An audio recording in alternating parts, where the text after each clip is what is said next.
Senador Pampilo Lacson, sinagot si Senador Rodante Marcolita sa kanyang privilege speech doon sa Senado tungkol sa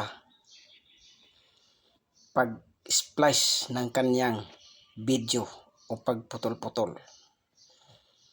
Ito ang kanyang sagot sa kanyang post sa kanyang Facebook. Sir Pampilo Lacson,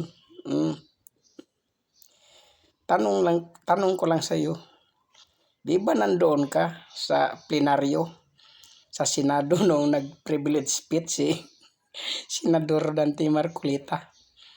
Bakit hindi mo ipinliwanag yung side mo? Na ikaw ay nag-splice ng kanyang video kay Senador Rodante Marcolita. Bakit dito ka sumagot doon sa Facebook mo? Ito yung post mo. Nangyari sa'yo. Nahiya ka lang ba kay Senador Rodante Marcolita o natakot ka lang? Pwede ba ilayo mo sa akin to? Ayoko makita ito. Maita ulo ko.